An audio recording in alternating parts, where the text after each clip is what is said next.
بسم اللہ الرحمن الرحیم۔ السلام علیکم۔ اسلامک بات 9 پر آنے والے محترم ناظرین کو خوش آمدید۔ بیان کیا جاتا ہے کہ حضرت حذیفہ بن یمان رضی اللہ تعالی عنہ سے ایک شخص نے جو کوفے کے رہنے والا تھا کہا کہ اے ابو عبداللہ، تم بڑے خوش نصیب ہو کہ تم نے رسول اللہ صلی اللہ علیہ وآلہ وسلم کو دیکھا اور ان کی مجلس میں بیٹھا کرتے تھے، تو تم کیا کیا کرتے تھے؟ حضرت حذیفہ رضی اللہ تعالی عنہ نے فرمایا، واللہ ہم جان نثاریاں کیا کرتے تھے۔ نوجوان فرمانے لگے، سنیے چچا، اگر ہم حضور صلی اللہ علیہ وآلہ وسلم کے زمانے کو پاتے تو واللہ آپ کے پاؤں بھی زمین پر رکھنے نہ دیتے۔ آپ رضی اللہ تعالی عنہ نے فرمایا، بھتیجے لو ایک واقعہ سنو۔ جنگ خندق کے موقع پر رسول اللہ صلی اللہ علیہ وآلہ وسلم بڑی رات تک نماز پڑھتے رہے۔ فارغ ہو کر دریافت فرمایا کہ کوئی ہے جو جا کر لشکر کفار کی خبر لائے۔ اللہ کے نبی صلی اللہ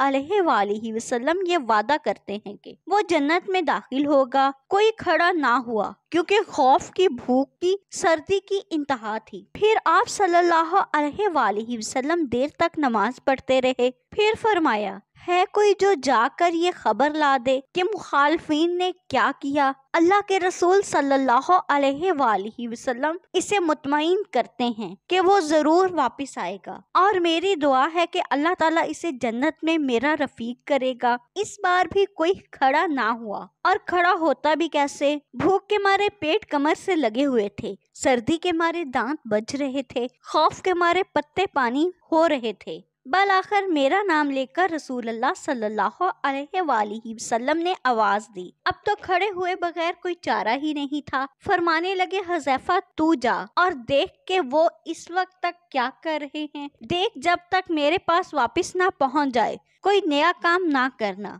میں نے بہت خوب کہہ کر اپنی راہ لی اور جرأت کر کے مشرق میں گھس گیا۔ وہاں جا کر عجیب حال دیکھا کہ دکھائی نہ دینے والا اللہ کے لشکر اپنا کام پھرتی سے کر رہے ہیں۔ چولہوں پر سے دیگیں ہوا نے الٹ دیں، خیموں کی چوبیں اکھڑ گئیں، آگ جلا نہیں سکتے اور کوئی چیز اپنے ٹھکانے نہیں رہی۔ اسی وقت ابو سفیان کھڑا ہوا اور بآواز بلند کہنے لگا کہ اے قریشیو، اپنے اپنے ساتھی سے ہوشیار ہو جاؤ، اپنے ساتھی کو دیکھ پال لو، ایسا نہ ہو کہ کوئی غیر کھڑا ہو۔ میں نے یہ سنتے ہی میرے پاس جو ایک قریشی جوان تھا اس کا ہاتھ پکڑ لیا اور اس سے پوچھا، تو کون ہے؟ اس نے کہا، میں فلاں بن فلاں ہوں۔ میں نے کہا، اب ہوشیار رہنا۔ پھر ابو سفیان نے کہا، قریشیو، ہم اس وقت کسی ٹھہرنے کی جگہ پر نہیں ہیں، ہمارے مویشی، ہمارے اونٹ ہلاک ہو رہے ہیں۔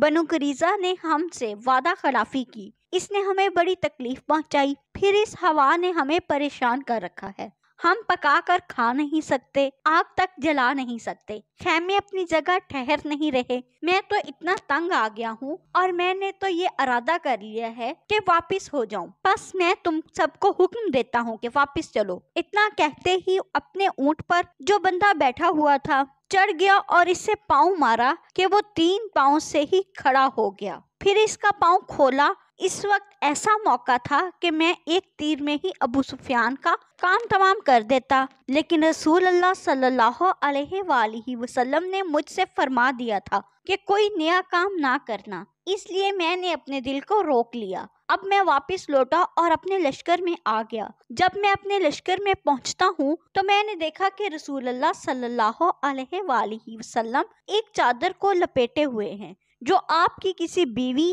صاحبہ کی تھی، نماز میں مشغول ہے۔ آپ نے مجھے دیکھ کر اپنے پیروں کے درمیان بٹھا لیا اور چادر مجھے بھی اڑا دی، پھر رکوع اور سجود کیا اور میں وہیں چادر اوڑے بیٹھا رہا۔ جب آپ فارغ ہوئے تو میں نے سارا واقعہ بیان کیا۔ قریشیوں کے واپس لوٹ جانے کی خبر جب قبیلہ غطفان کو پہنچی تو انہوں نے بھی سامان باندھا اور واپس لوٹ گئے۔ روایت میں ہے کہ حضرت حذیفہ رضی اللہ تعالی عنہ فرماتے ہیں، میں جب چلا تو باوجود کڑاکے کی سردی کے قسم اللہ کی مجھے یہ محسوس ہوتا تھا کہ گویا میں کسی گرم حمام میں ہوں۔ اس میں یہ بھی ہے کہ جب میں لشکر کفار میں پہنچا اسی وقت ابو سفیان آگ سلگائے ہوئے تاپ رہا تھا۔ میں نے اسے دیکھ کر پہچان کر اپنا کمان چڑھا لیا اور وہ بالکل میرے سامنے ہی تھا۔ ناممکن تھا کہ میرا نشانہ خالی جائے، لیکن مجھے رسول اللہ صلی اللہ علیہ وآلہ وسلم کا یہ فرمان یاد آ گیا کہ کوئی ایسی حرکت نہ کرنا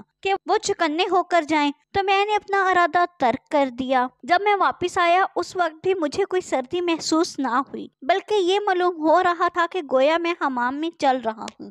ہاں، جب حضور صلی اللہ علیہ وآلہ وسلم کے پاس پہنچ گیا، بڑے زور کی سردی لگنے لگی اور میں کپکپانے لگا، تو حضور صلی اللہ علیہ وآلہ وسلم نے اپنی چادر مجھ کو اڑا دی اور میں جب اوڑھ کر لیٹا تو مجھے نیند آ گئی اور صبح تک سویا رہا۔ پھر صبح خود رسول اللہ صلی اللہ علیہ وآلہ وسلم نے مجھے یہ کہہ کر جگایا، اے سونے والے، بیدار ہو جا۔ اور روایت میں یہ بھی ہے کہ جب اس تابعی نے کہا کہ کاش کہ ہم رسول اللہ صلی اللہ علیہ وآلہ وسلم کو دیکھتے اور آپ کے زمانے کو پاتے، تو حذیفہ رضی اللہ تعالی عنہ نے کہا کہ کاش تم جیسا ایمان ہمیں بھی نصیب ہوتا کہ باوجود نہ دیکھنے کے پورا اور پختہ عقیدہ رکھتے ہو۔ اللہ پاک ہمیں بھی ایمان کی پختگی عطا فرمائے، آمین ثم آمین۔ مزید اسلامک ویڈیوز دیکھنے کے لیے ہمارے چینل کو سبسکرائب کریں۔ شکریہ۔